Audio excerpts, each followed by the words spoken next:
Impressions from the first day of training camp coming up on today's episode of Locked On Kraken.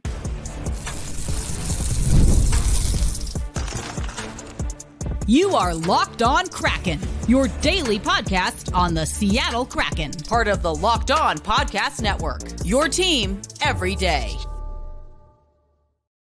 Hey, what do you say, Seattle hockey fans? Welcome to another episode of Locked On Kraken, part of the Locked On Podcast Network, where we bring you your favorite team every single day. And before I get too much into our usual rundown, I want to introduce someone who will be contributing to Locked On Kraken, at least to start, once a week, and that is Zaiem Beg. Zaiem, tell us a little bit about yourself.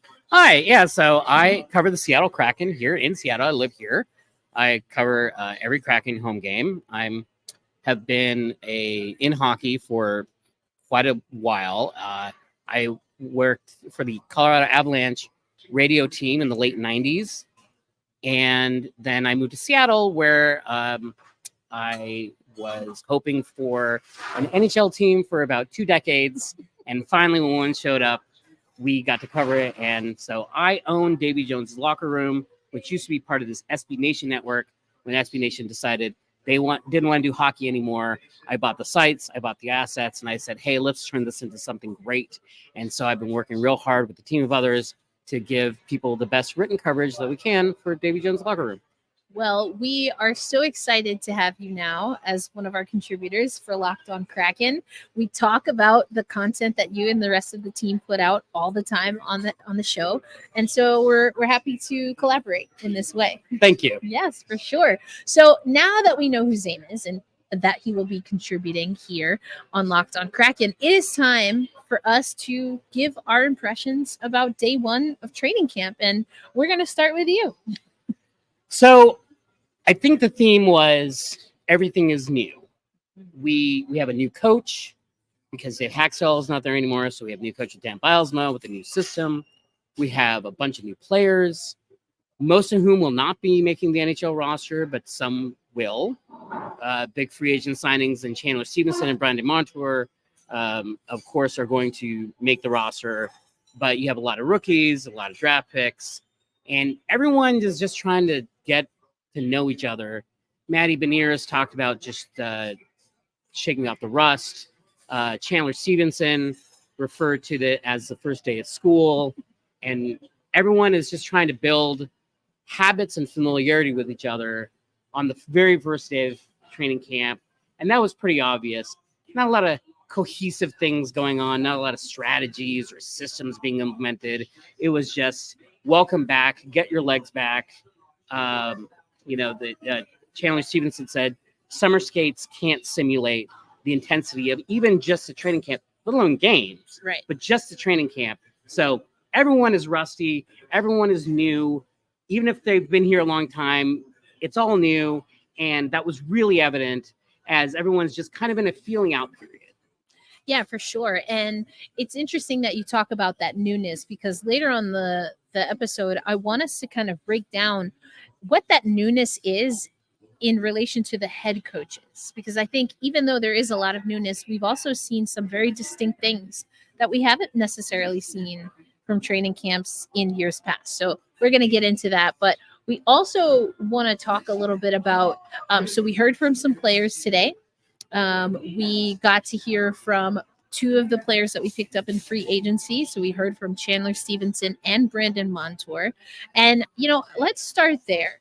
When you think of, what you heard from players that have competed against the Seattle Kraken that are now coming to the organization, was there anything that stood out to you with respect to what they said just about being in Seattle? They really seem to value the organization. When Brandon Montour, before he even said anything, he just walked in and he saw the press area and he said, wow, this is really nice. And this is really nice. It's kind of what the Kraken do. Everything is first class here. The practice facility is, the stadium is, the way they treat the employees, the media, the players. This is an absolute gold standard organization. And this was talked about by the players about this, this being a first class place and the kind of place that players want to be. Because let's be honest, it's not like the Kraken were a Stanley Cup contender last year. So what is it about Seattle that could be attractive to a top free agent like Brandon Montour? And part of that is this is a phenomenal city and it's a phenomenal organization. And the players talk about that. They talked about the first class, everything from the facilities to the GM. Yeah. And this is mentioned, and you hear this as something that they mention over and over again. And obviously, when you sign with a new team, you're not going to be like, this place, I mean, it's not great. It's kind of a hole, but they offered me some money. So, but at the same time, you don't see players get that effusive and don't go sort of kind of out of their way to say, man, this place is great. Yeah. This is a really top-notch place to play, to practice, and to potentially raise a family. Players who come here really seem to love being here. Yeah. And there's a reason for that. Yeah, I would agree. And I think we hear it from the coaching staff as well.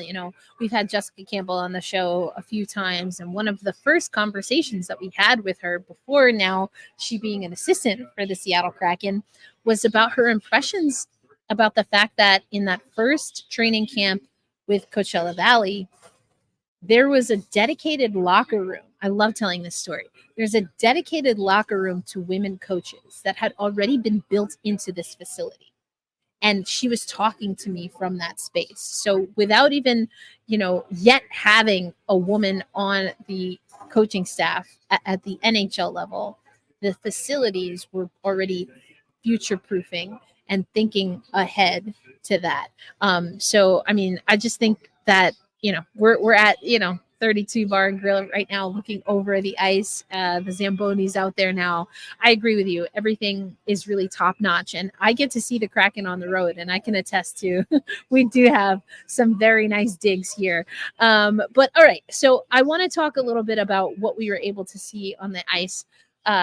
It's definitely, as we like to say, training camp for everyone. So there was a little bit of a lag at times in some of the interviews. So I, for one, I'm moving a little slower these days. I know that everydayers and OGers know that, but I didn't get to see as much action on the ice today as I was hoping for, but you and I did get to talk about some of the things that you observed. There are some players specifically that I want us to talk about in the second segment, but we had a conversation about the lines. What did you notice from how the lines were being utilized at practice today? So I thought it was interesting that you had the lines and they were entirely either veterans, so people you would expect to make the NHL club, and then the kids who essentially don't have any real chance. Because when you look at on the ice, there's a real big talent disparity between Oliver Bjorkstrand and Oliver Denayan or some of the younger players. And it's like, okay, well, these players are not clearly, they're not there yet. They don't belong to the NHL level. And then the NHL. And what happened was you didn't see any mixing of those two. So you would have the four or five lines. It was five lines really in each of the groups. And it would be like,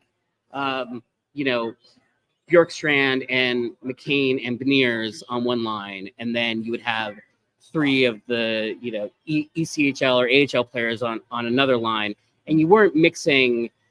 You weren't seeing a young Coachella Valley player or a KC Mavericks player with someone who is on the NHL roster.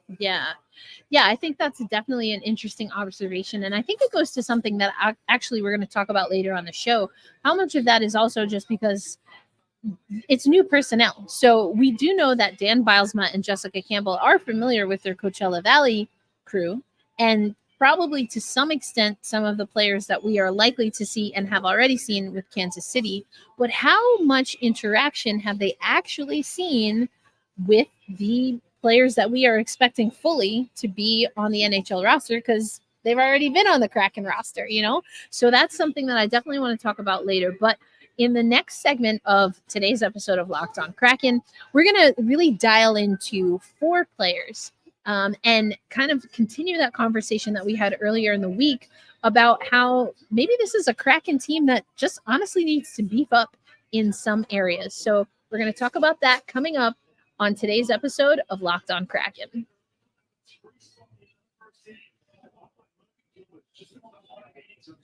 Today's episode of Locked On Kraken is brought to you by our friends at FanDuel. Now, you know that they are America's #1 sports book, and we talk about them all the time, but we have something special. And now until September 22nd, all FanDuel customers can bet $5 and get a 3-week free trial of NFL Sunday Ticket from YouTube and YouTube TV. Then, with a YouTube TV-based plan, you'll be able to watch every regular season Sunday afternoon out of market game. I know you know that that's a pretty big deal. Big huge deal for me. I get Sunday Ticket every year. There you go. All you need is a Google account and a current form of payment, and you can cancel anytime. And if you're looking on where to make your $5 bet, we talk a lot about future bets right now because we're not in season just yet. Right now, the Seattle Kraken sitting in that 5 spot, not just in the futures bet, but also in the Locked On Podcast Network and the Locked On NHL channel preseason poll. So maybe do you want to take that bet? Do you want to look at some of the other future bets? You can do all of that over at FanDuel. So just visit FanDuel.com and download America's #1 sportsbook today.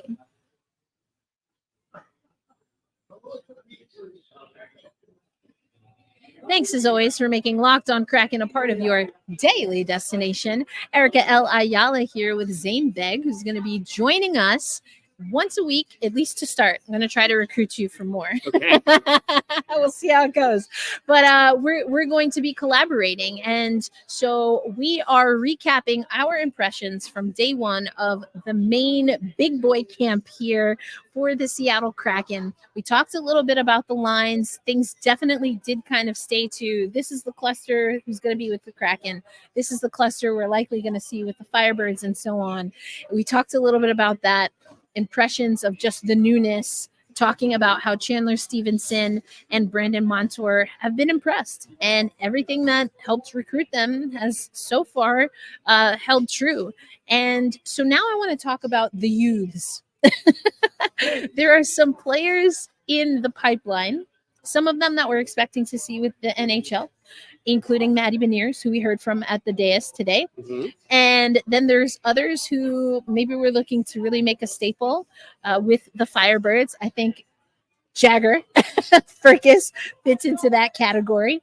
But I think, as we were talking and preparing for today's episode, knowing that we wanted to also talk about Shane Wright and Berkeley Catton, there was a theme that we started seeing, and it's something that we talked about earlier in the week, and that is how the Seattle Kraken and the affiliates are going to adjust to being a little bit of a smaller team through and through. And we do know that their players like Matty Beniers, like Shane Wright, and even Furcus himself, Catton, I guess all 4 of them have talked about really having to beef up. But I thought it was interesting because I had to step away. I actually spoke to Furcus today. And while I was doing that interview, which we'll have for our Locked On Kraken insiders first, that's when Matty Beniers hit the dais. And it sounds like he was asked once again about beefing up and about size. What was his reaction to that? Yeah. So is it a dais? Is it a lectern? Is it a podium? I think we're just going to use them interchangeably. Okay. All right. I don't think it's a podium because I think when I tweeted out as a podium, there's a Twitter account that's it's not a podium but a lectern, and so that got involved. They might know. Yeah. So and I guess a dais is really more of like an elevated table. Yeah. So a lectern. So I think it's a lectern. It's a lectern. It's a lectern. So at rookie camp last week, for the first time we saw Matty all after the offseason, and he was asked about his weight, and it seems like he's put about 10 pounds, which is what GM Ron Francis said, and that seems about right. And so they were asked about him, about his weight, and he had, he was in a good mood, and he answered it, and he's like, I fell down a lot last year, and I want to do that a lot less, and we all laughed. And then today, the first thing he got asked was, hey, have you how have you put on weight and how much? And he seemed a little less enthused. He was not mean. He was not rude. He was not brisk. He's still Matty. He's still friendly, but it was like 60% as jovial as Matty typically is. I think he's probably tired of hearing about you got to get bigger, you got to get stronger, and maybe the first thing that he doesn't want to hear after every media ability is like, hey, so last year you were like really weak, and you fell down a lot. Are you less weak now? Or are you still gonna be doing the weak thing this year? But he is bigger. It's a thing that everybody seems to, justifiably so, be focused on with young players in the offseason is how much weight did you put on? Because when players get to the NHL or when they get to pro hockey and they're young, they're 18, they're small, and they need to grow into their bodies. And so that's just such a normal part of the developmental process. Yeah. I thought it was interesting, and I don't know, maybe you saw our thumbnail for one of our more recent episodes, but I think it's interesting because it seemed like such a point of emphasis during rookie camp. We heard from Dave Hakstol, and he talked a lot about players like Fergus, and just generally speaking on how that is, just like you said, a part of the process. It just inevitably is a part of the development process, is to not only get the repetitions among NHL size, NHL experienced players, but also to, make sure that there is a conversation that's ongoing about how these young guys can be effective at what, aces and places, right? Have their skill set intact while also making sure that they are helping their skill set by just packing on a little bit more. And so one player who I think maybe not like Beniers, and maybe has been a little bit more successful in finding ways to add a little bit of weight is someone that I know you really like to lock in on, and that's Shane Wright. Shane Wright was last preseason and last training camp. I was laser focused on him because he and Beniers are the future of this franchise. Also a Berkeley captain, but he didn't exist yet. And Shane Wright was so skilled, and his hockey IQ was clearly so high, but he was small, and he would get knocked down, and he would lose puck battles in the corners, and he just needed to get bigger. And there were so many instances where he was just getting out-muscled. Today, I saw him at rookie camp, and he was bigger. It was like, oh, Shane has turned into a hefty boy. Like last year, he was not a hefty boy, and now he is, and that's really exciting to see. Yeah. And in the compete drills that he was doing, one thing that I saw that I just loved, and I did not see that from last year, is he was using his body to shield it from a defender while controlling the puck and setting up a pass or a shot. I mean, these are drills, so they're going really fast. So, but he was using his size, and some players play smaller than their size. Mm-hmm. Yeah, they have a big body, but they don't really use it. Right. And Shane is so smart with everything he does. He is so detail oriented, and it was really, really great to see him not only utilize his hockey brain and his hockey hands, which he's always had, but now he has a hockey frame. And that is the last piece that we needed to see to sort of unlock, okay, when is Shane Wright really ready to go to the NHL and be an NHL regular and hopefully be that franchise cornerstone that they thought they were getting when they drafted him with the 4th overall pick.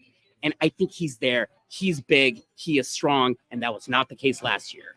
I love that you made this observation and that we talked about it earlier, because everydayers and OGers know it's not even really that I've been making it a question.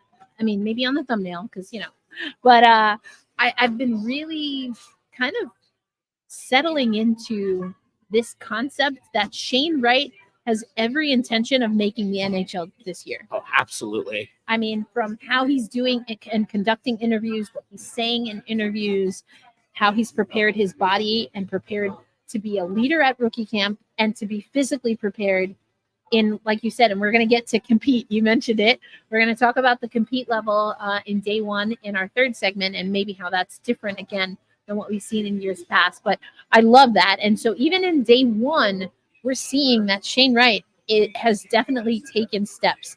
I think the other thing with Shane Wright, and it's a little bit to be seen, but I think him being at rookie camp, being a leader, being a mentor at rookie camp also helps with maybe some of the concerns might be overkill, but with some of the conversation around his ability to bring a level of maturity, a level of poise, and a level of leadership to his game. And if you're coming up in the NHL at that young age and expected to play a big role, which a centerman is going to do, you have to have a little of that. That doesn't mean he's going to be the next captain necessarily of the Seattle Kraken, although we still don't have one. So maybe. But there is a little bit of that he also had to refine in order to make it undeniable that he should be with the Kraken this year. So it sounds like we're in agreement that, early returns, but looking good. He also looked, I think, a little too good for the AHL last year. It's like, okay, if he gets bigger in the offseason, what is he doing in the AHL? I mean, it's just like the difficulty level is too low, right? And you got to kick it up because you're just not a challenge. Yeah. Shane Wright, I would be shocked if he is not on the NHL roster in day one. Agreed. And I don't think he's playing in the AHL ever again. I think he's a full-time NHLer from here on out. All right. So now let's talk about our other two young youths. Our youths. And I want to start with Berkeley Catton, actually, because you talked about Shane Wright, and I love when hockey players are able to do this. I talk about Oliver Bjorkstrand. I think he is he doesn't get enough credit for how he can manipulate space and by using his body to shield and make entries. But we know that, and we heard this from Dan Bylsma himself, that the emphasis was being fast and the emphasis was hitting the ice and getting ready, getting after it, getting ready to go. And so a lot of that meant very, as you said, very detailed, very rigorous drills. And while Shane, from your observation, was able to really handle that, it sounded like you had a little bit of a different take on Berkeley Catton. Berkeley Catton is, I think, maybe the most skilled Kraken prospect or player we've seen. He is ridiculous. The things he can do with the puck, I have never seen a Kraken player attempt to do these things, let alone do them successfully. He is immensely talented. When we were talking about our draft coverage and who the Kraken would pick at 8, we didn't really seriously look at Berkeley Catton because we thought there was no way that he would be there at 8. It's like, well, if he's still there at 8, something very strange has happened. And indeed, the draft, very strange things happened. Yes. He is much like Shane Wright, very skilled. But last year, Shane was getting out muscled. And this year I saw the same thing with Berkeley Catton. I saw him lose a one-on-one battle to Ty Cartier. And Ty Cartier is not the biggest guy, but he's not the smallest. But then he also got out-muscled by Jordan Eberle. And I don't see that often. Eberle's a skilled guy, but he is not a bruiser. He's not a big guy. Right. And so seeing Catton exhibit this immense puck skill and seems to have amazing vision, but much like Shane Wright, he needs to get some some muscle packed on his body, which is very normal. He's 18 years old, so maybe he is on the NHL as soon as next year. But seems like he's got at least a year, maybe two, to turn into the hefty moose that we would like to see him become, and that Shane Wright has kind of blossomed into. I love it. Berkeley, hefty moose, Catton.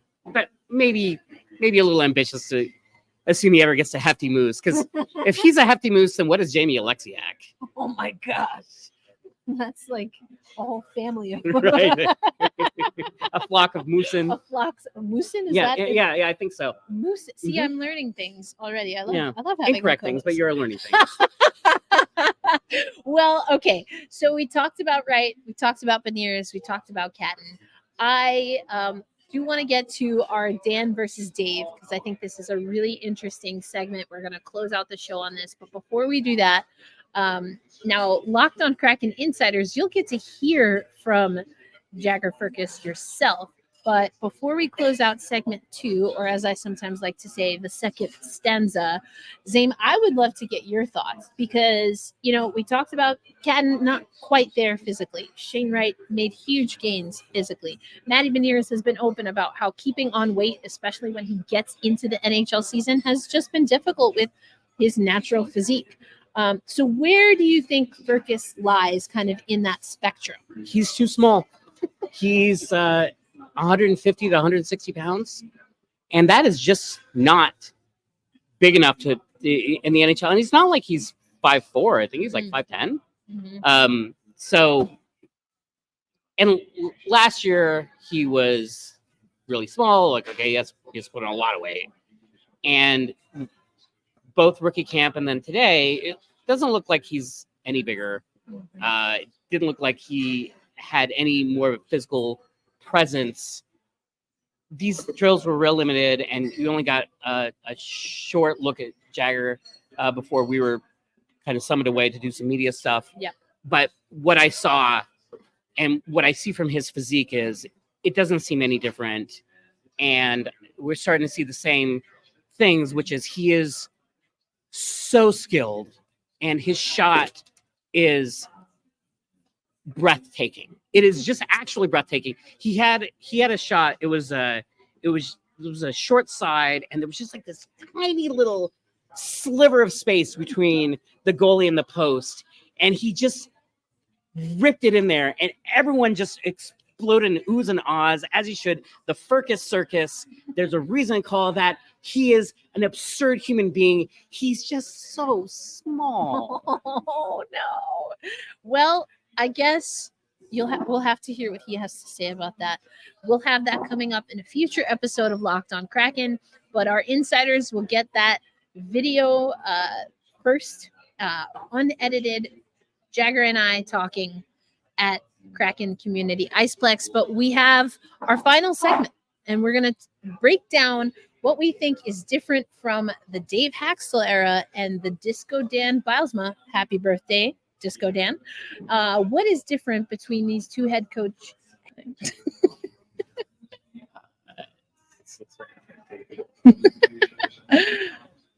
Today's episode of Locked on Kraken brought to you by our friends at Game Time. I absolutely love using the Game Time app. I can, when I come into Seattle, take a look. I did not make it to the Mariners game last night. I heard it got a little spicy. They're playing the Yankees right now. But had I gone to that game, I would absolutely have used Game Time because there's this new feature called Game Time Picks that makes getting tickets for your favorite live events even easier. Game Time Picks filters out all the fluff to show only incredible deals on the great seats so you don't have to waste time searching through thousands of tickets.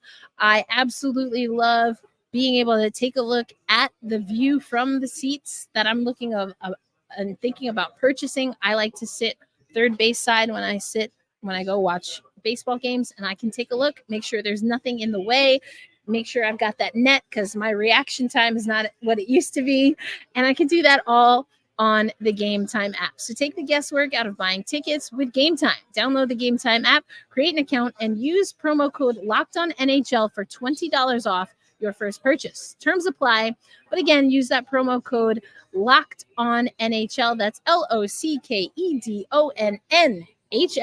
for $20 off. Download Game Time today. What time is it? It's game time.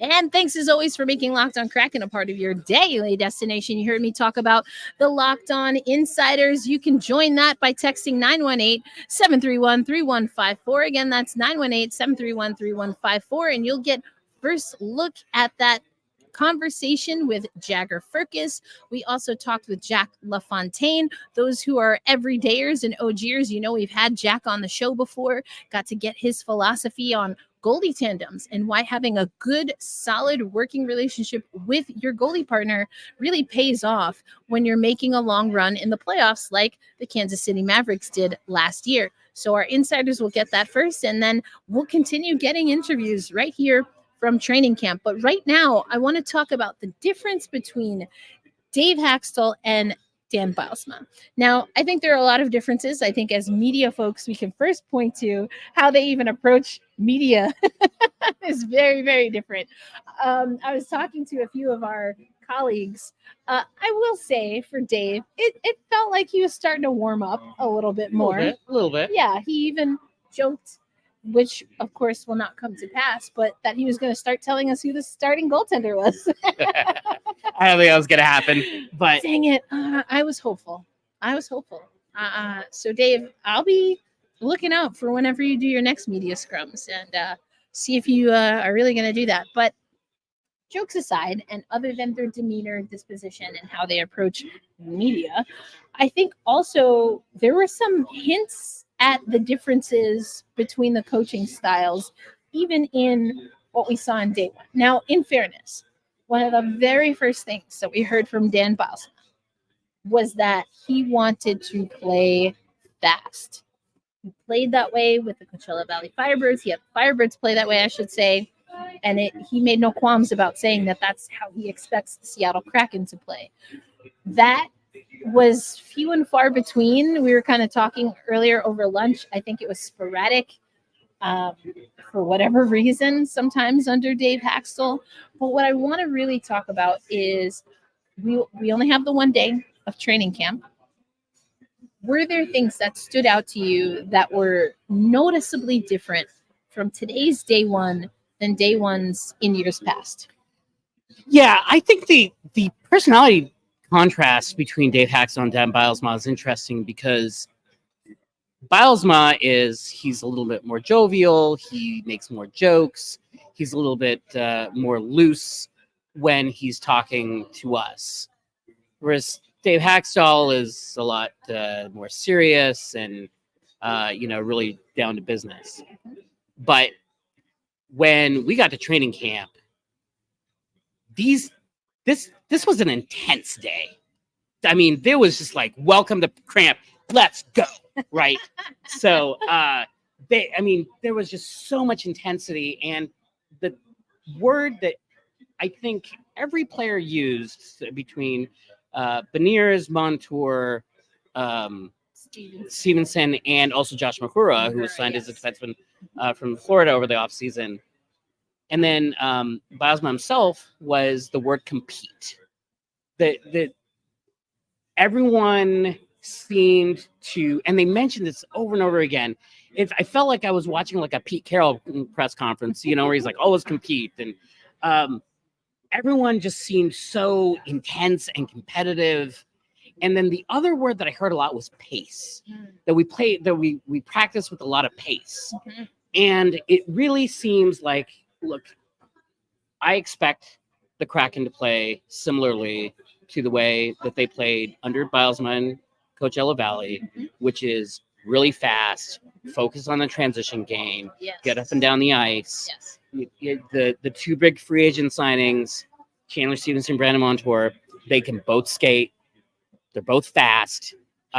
And I don't think that's not a coincidence. And I think this year's Kraken, they're going to go up and down, up and down, up and down. And that tone was set from the very first minute that training camp started. I think that conditioning is going to be a very big focus. Yes.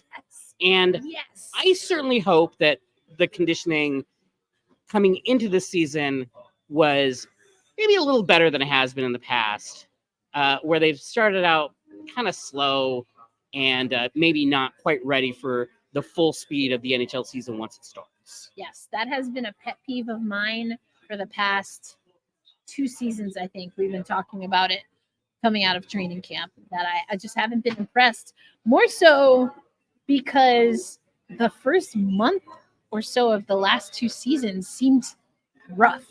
And we have to put into context that the Seattle Kraken, certainly in season 1, in the inaugural season, between COVID, illness, and the like, Yanni Gourde wasn't completely 100%. Right. There were some injuries, but let's put that on the shelf for a minute. I think that coming out of the gate, we stumbled out of the gate at times, especially last year, even accounting for the injuries. And a part of that for me is that it's not a lot of time, we know, in training camp before preseason. And in preseason, it's not necessarily the time to focus mainly on conditioning because you have to start focusing on systems. But I've wanted the Kraken to really lean into, I've been saying it the last few days, opening up the lungs, getting the legs ready. And it seemed like, to your point, pace, compete was mentioned, but we also saw it on the ice. And I think we got to that earlier under Disco Dan than we have in years past under Dave Hakstol. And it's only day 1. That's like how early does it get? It's only day 1. And again, we've been talking about it on the show, but this seems to be something that was also a precedent at rookie camp. And I think there were a few things, and we've talked about this in the last few days on the show. There was a face-off or, some exhibition games for those rookies that were in camp.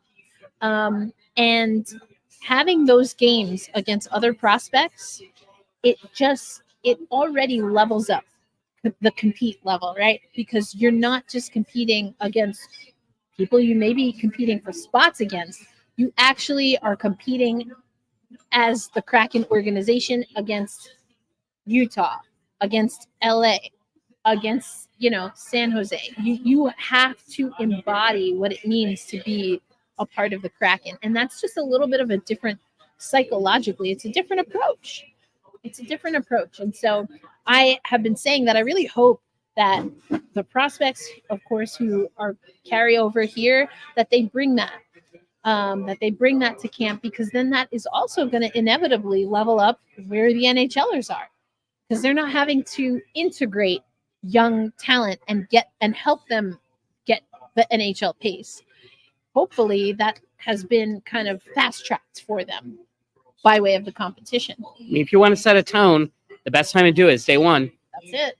And that's exactly what Dan did. Mm-hmm. He is very fun, very jovial, was joking with us today.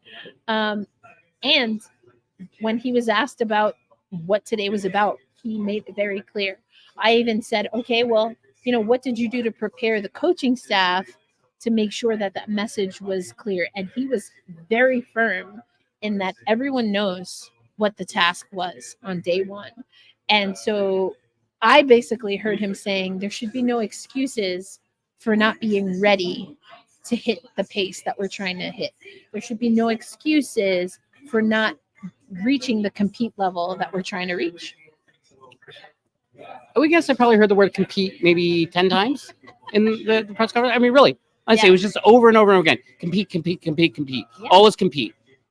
Rest in peace, Pete Carroll. He's still alive, but I was like, I'm too soon. I didn't know that. Yeah. And so I think that the tone is set. The themes, so to speak, are there, whether it's because it's being said by the coaches, because it was sent, I don't know, in a group chat, an email, is it on the whiteboard? Is it all of the above? Either way, this team is ready to fly on the ice. They're coming in, they're giving all they have. And I think also another undertone of that word compete is there are guys competing for positions. For sure. Even established NHLers potentially. Even established NHLers. You are Brandon Tanev or Yanni Gourde. Okay. You might not make the wrong. Okay. Well, on that note, we're going to get out of here soon. But since you mentioned it, we have our stock up, stock down. And so we're going to have you play along with stock up, stock down. Right. So we sent this, and I talked about it last week on the podcast, sent it to the insiders. I think some people had some issues. Hopefully you got the message, but we're going to talk about stock up, stock down. Let's start with one of the names that you just mentioned, Yanni Gourde. Are you stock up or stock down? I'm sadly stock down. I love Yanni Gourde. I don't know many people who don't, other than maybe opposing hockey players. Tenacious. Super tenacious. The problem is that when the Kraken signed Matty Beniers to his extension, they have 21 players on the active roster. That's how much cap room they have, which means that they don't have a lot of room for injury or healthy scratches. So it is likely at some point, it is very likely at some point, maybe not before the season, but that somebody is going to get moved in order to create cap space so that they can call up cheaper players or acquire cheaper players off waivers potentially so that they can fill out a full roster. And the two names that are by far the most likely are Brandon Tanev and Yanni Gourde. We have Chandler Stevenson. He's going to play center, and he just got a gigantic contract, so that's happening. You have Shane and Matty, also drafted at center, who are going to be developing, which means Yanni Gourde is a fourth-line center, and that's expensive, and he's too good to be a fourth-line center and would be very valuable to another team that is in their championship window. I don't want to alarm people, but I just maybe feel a little less emotionally attached to Yanni Gourde, maybe as like a defense mechanism. His contract is also up at the end of this year, so he's also a candidate to be traded because of that. I don't think he's going to be a Kraken next year, almost certainly, and he might not be a Kraken when the season starts. Whew. All right. Well, I hope you're ready for that, folks. Maybe we'll lighten it up a little. Okay. The other stock up, stock down that we had is the new CPA Climate Pledge Arena menu. And you have a very specific, I feel like, response to the new menu. Din Tai Fung is one of my favorite restaurants anywhere, and they are no longer at Climate Pledge Arena. So the popcorn chicken and green beans, which was the best thing I think I've ever had at a stadium, is unfortunately gone. I haven't tried much of the other Climate Pledge fare, although I will say that the food at Climate Pledge Arena generally, I think, is a little bit better than your average stadium food. I think there's a little bit more care and thought put into the menu. And so I would agree. I've been to plenty of sporting events, and the ceiling for food is like, this is fine. Right. When I go to Climate Pledge, the ceiling for the food is like, oh, this is really good. Yeah. Yeah. I had some CPA food the other day at a Seattle Storm game for the first time because they feed us pretty well at Kraken games. So, I mean, you know, if it's free, it's for me. So, but I will say I agree with you. Much better than quote unquote, you know, traditional stadium food. Which honestly, we're not knocking it. Or I'm not knocking it. Yeah, no. It has its place. You need your own faithfuls. That being said, I'm also a New York Metropolitans fan, and Citi Field has some amazing food. So I'd say I can't compare it. So I'm just going to say the stock is the stock All right. for me for the new menu. All right, final one. We'll get out of here on this one. We talked about Philip Grubauer already in our stock up, stock down segment. So I want to talk about the other netminder coming into camp who was with the NHL club last year. That is the one and only Joey Decord. Stock up. I mean, it's got to be. Last year, it wasn't clear who was going to be the backup behind Grubauer, if it was going to be him or Dreger. And this year, it's not clear who's going to be the starter. Is it going to be him or Grubauer? Yeah. I mean, he was the mayor that he was given that nickname last year. Yes. And you don't get a nickname if you are a nobody. He seems to, I think the Kraken are probably going to go almost 50-50 or maybe 60-40. Yeah. So it's not, starting and backup is less meaningful than. Well, I'll say this. I hope it's less meaningful because that's true. I think that we've seen, I talk about this all the time on the show, that we had a plan. Like Martin Jones was not supposed to put in as much work as he did. Just as an example. I think in the inaugural season, the the whole thing why the goalie tandem for the Kraken was supposed to work and was ranked so high going into the season, right, is because Drieger and Philip Grubauer were supposed to split that time. Didn't happen that way because of injuries. So I'm with you there. I think that we'll see if we can finally get an equitable split in net. I would be very, very happy. It would be nice because I don't think that unlike Drieger, who you could call up and was, had NHL experience. Yeah. I think goalies Jack LaFontaine and Alesseza are not there yet. No. Not. So it's going to be Grubauer or Decord. We need to stay healthy in net. Yeah. So so my advice to Coach Bylsma is no injuries. Easy. We solved it. Yeah, we just fix hockey. We fixed it. On that note, I mean, what else is there to say, right? Well, we got 19 days until this season starts. Is that right? Yeah. And then Sunday, we get the first taste of the Kraken Hockey Network. We'll be at the game, you and I. Sure will. But fans who are not in attendance, or like me, who they don't call it TiVoing anymore, but that's a throwback. I will be recording the game. We'll get to see and have that experience for the first time this season. But Zaiem, thanks so much for joining me. I'm not just today, but for coming on and embarking on this journey with Locked On Kraken. It's been a pleasure, and I'm excited to be doing this with you all season. Yeah, we look forward to it. And with that, I'll close as I always do. Be kind to yourself. Be kind to one another. And we say loud and proud always. Well, first we say hold fast, stay true. And then we say loud and proud, as always, let's go Kraken. I'll catch you on the next episode. Exit. Woohoo! We did it. We did it.